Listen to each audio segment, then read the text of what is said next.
Hi, my name is Dr. Cork, and let's make unusual blue cocktails.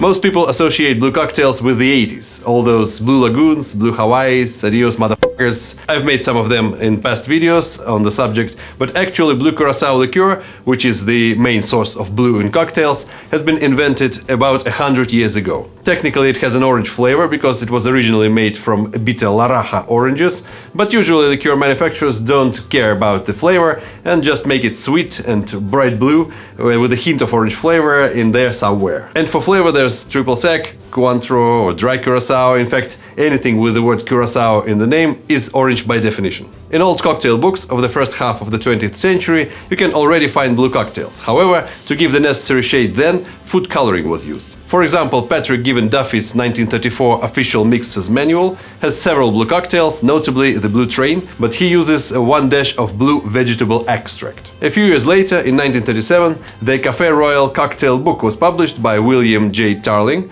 and there are whopping 22 blue cocktails in it, and the recipes have blue curacao liqueur. I guess it can be considered its first appearance in print. And today I wanted to make more classic blue cocktails, not the Blue Lagoon, but something stronger and more historical. So we'll start with a cocktail just like that from Café Royal cocktail book. The cocktail is called Darlington. The invention of this cocktail is credited to J.B. O'Brien. In this book, by the way, all quantities are written, I'd say, carelessly. 4/10, 1/10. Other recipes have 1/6 and 1/3 parts. I don't know what stopped them from just writing either ounces or just 1 part, 2 parts. And by the way, I'm adapting this recipe a little bit because otherwise it's going to be too dry and not very balanced. There's just a dash of gum syrup. If you don't know what gum syrup is, check out my Archer video. So I'm adding more, but otherwise it's the same recipe. The cocktail is shaken. And to the shaker we're gonna add London dry gin, 1 1/3 of an ounce, 40 ml. Calvados or apple brandy or straight applejack, 1/3 of an ounce, 10 ml. Blue curacao liqueur, 1/3 of an ounce, 10 ml. Dry white vermouth, 2/3 of an ounce, 20 ml. Freshly squeezed lemon juice, 2/3 of an ounce, 20 ml. And simple syrup, instead of 1 dash of gum syrup, about 10 to 15 ml of simple syrup. Fill the shaker with ice and shake it vigorously, dedicating this shake to this comment.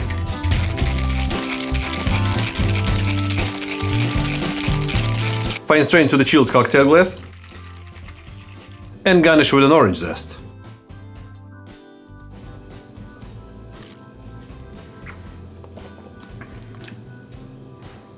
That's not bad. Pretty sophisticated for a blue or greenish cocktail.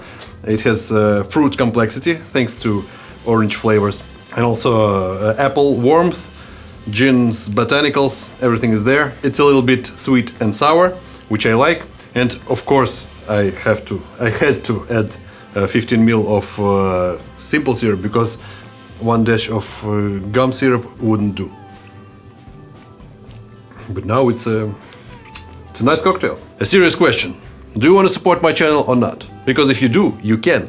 By joining the YouTube membership or becoming a patron if that's your thing. All the links are down below, as well as a link to today's cocktails recipes in text form. But even if you don't want to support my channel, I still love you. Let's talk about bikinis. Also, there's an excuse to put up pictures. You know what a bikini is? It's this, and this, and this.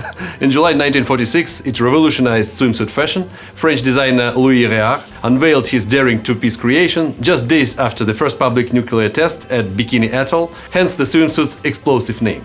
Almost 50 years later, in 1999, celebrity bartender Dick Bratzel created a cocktail for a special event, a swimsuit launch party for lingerie brand Agent Provocateur, or Agent Provocateur, I don't know, and called it the Bikini Martini. The cocktail is shaken, and to the shaker we're gonna add London dry gin, 2 ounces, 60 ml. Blue curacao liqueur, 3/4 ounce, 22 ml. Peach liqueur. It says 1/4 ounce, but I'm adding 10 ml or 1/3 of an ounce. Freshly squeezed lemon juice, 10 ml or 1/3 of an ounce. Fill the shaker with ice and shake it, dedicating the shake to this comment.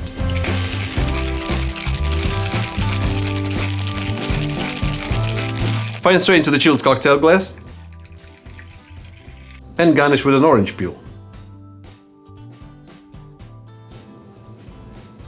Cheers. This one is even stronger than the last one. It's less sour, less sweet. I'd say more classical, more classic type of a cocktail. I wouldn't say it's blue if I closed my eyes, because nothing in the flavor tells it. But I feel all the tastes. Gin is definitely there, a peach, and a little bit of orange. Everything is there. I wouldn't say it's some kind of complicated or complex tasting cocktail, but it's pretty nice and it's pretty strong. So, as you know, be careful.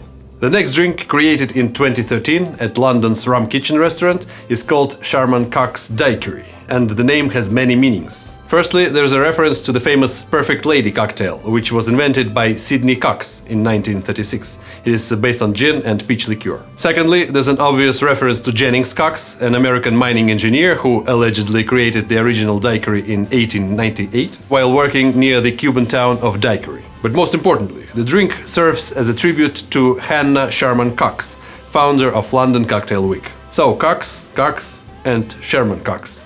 3 Cox and Sharman. I'm sorry.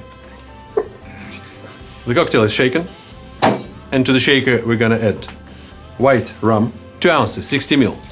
Something blue, for example, Curacao, 1/3 of an ounce, 10 ml. A 1/4 ounce of lime juice and a 1/4 ounce of lemon juice, or you can use just lime juice or just lemon juice. Right to the shaker. Simple syrup, 1/2 ounce, 15 ml, and an egg white or aquafaba, which is chickpea water, or 3 dashes of cocktail foamer, in my case, white bubble drops. But I recommend dark bubble drops. Foam it up using a milk frother. Fill the shaker with ice and shake it vigorously, dedicating the shake to this comment.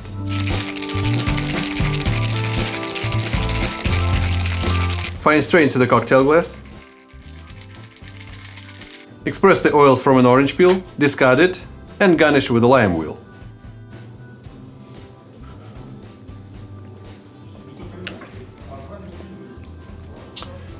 It's a daiquiri. It has a little bit of orange flavor, but other than that, it's a classic daiquiri.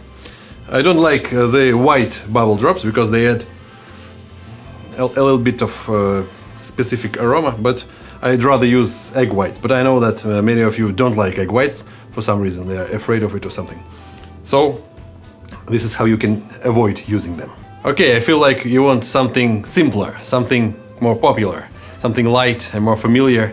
So I'm gonna make an electric lemonade, which is basically an improved version of Blue Lagoon. By all accounts it's the same, but more balanced and without an excess of blue curacao, which I remind you is needed primarily for color, so I personally don't see much point in pouring 1/2 liter into a cocktail. The cocktail is shaken, to which we're gonna add vodka, 1.5 ounce, 45 ml. You can also add rum if you want to, it fits perfectly in this cocktail. Freshly squeezed lemon juice, 1 ounce, 30 ml.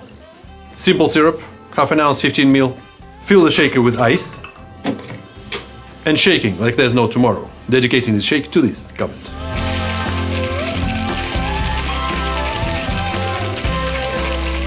Fill the highball glass with ice and fine strain the cocktail. Top up with 7-Up, Sprite, or in my case, tonic. I prefer using tonic in this cocktail. Stir a little. But where's the blue part? Here it comes. Just a little bit of blue curacao. And garnish with an orange wedge.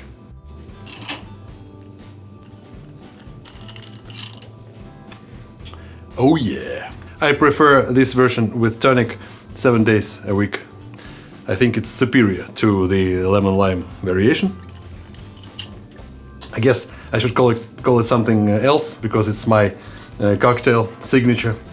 Let it be electric. Dr. Electro. But in all seriousness, it's a balanced, sweet and sour, long drink. I like it. I don't know what to say about it, it's pretty simple. No blue curacao in the flavor, but I think it's for the better. That's it for today, thanks for watching. Hit like if you liked it, or dislike if you disliked it. No one will see it, but I will know. All the recipes in text form are on my website thedrcork.com, link is down below. Also link to my Patreon, my YouTube membership and all that stuff. Drink responsibly and as always, Dosvidos. And tell me in the comments which blue cocktails do you prefer.